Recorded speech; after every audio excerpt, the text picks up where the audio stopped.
ஓம் முருகா ஓம் அரங்கா.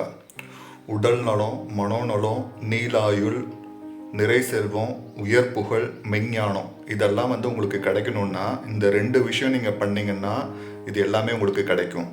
அது என்ன 2 விஷயம்னா தானம், தவம். இந்த 2ம் பண்ணீங்கன்னா மேற்சொல்லிய எல்லா விஷயங்களும் உங்களுக்கு கிடைக்கும்னு மகான் ஔவையார் சொல்லியிருக்காங்க. தானமும் தவமும் தான் செய்வாராயின் வானவர் நாடு வழி திறந்துடுமே. அன்னதானம் பண்ணீங்கன்னாவே போதும். அன்னதானமே தானத்திலேயே சிறந்தது அன்னதானம் தான். அதனால அன்னதானம் டெய்லி ஒருத்தருக்கு, யாருக்காவது ஏழை எளிய மக்களுக்கு டெய்லி ஒருத்தருக்கு அன்னதானம் பண்ணுங்க. சைவ உணவு அன்னதானம் பண்ணுங்க. தவம்னா என்ன அப்படின்னா, கண்ணை மூடி ரொம்ப ஸ்ட்ரெயின்லாம் பண்ணிட்டு இருக்க தேவையில்லை. கண்ணை மூடி ஓம் ஔவையார் திருவடிகள் போற்றி, ஓம் ஔவையார் திருவடிகள் போற்றி, ஓம் ஔவையார் திருவடிகள் போற்றி அப்படின்னு காலையில் ஒரு 10 நிமிஷம், சாயந்தரம் ஒரு 10 நிமிஷம் நீங்கள் ஒரு விளக்கேற்றி வச்சு கண்ணை மூடி ஆத்மார்த்தமாக இந்த நாம ஜபம் பண்ணிங்கனாவே போதும். இதுதான் தவம். தானம் அன்னதானம், தவம் ஓம் ஔவையார் திருவடிகள் போற்றி அப்படின்னு சொல்கிறது தான் தவம்.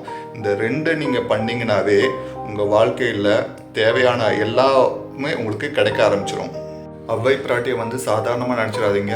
முப்பெரும் தேவியோட அம்சம் தான் மகான் ஔவையார். ஔவையார் ஒரு சித்தர், ஒரு ஞான கடவுள். அதனால் ஓம் ஔவையார் திருவடிகள் போற்றி அப்படின்ட்டு எவ்வளோ ஜபம் பண்ண முடியுமோ அவ்வளோ ஜபம் பண்ணுங்க.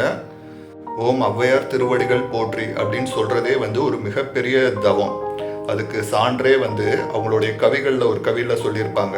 என்னன்னா, அரிது அரிது மானிடர் ஆதல் அரிது, மானிடராயினும் கூன் குருடு செவிடு பேடு நீங்கி பிறத்தல் அரிது, பேடு நீங்கி பிறந்த காளையும் ஞானமும் கல்வியும் நயத்தல் அரிது, ஞானமும் கல்வியும் நயந்த காளையும் தானமும் தவமும் தான் செயல் அரிது, தானமும் தவமும் தான் செய்வாராயின் வானவர் நாடு வழி திறந்திடுமே அப்படின்ட்டு சொல்லியிருப்பாங்க.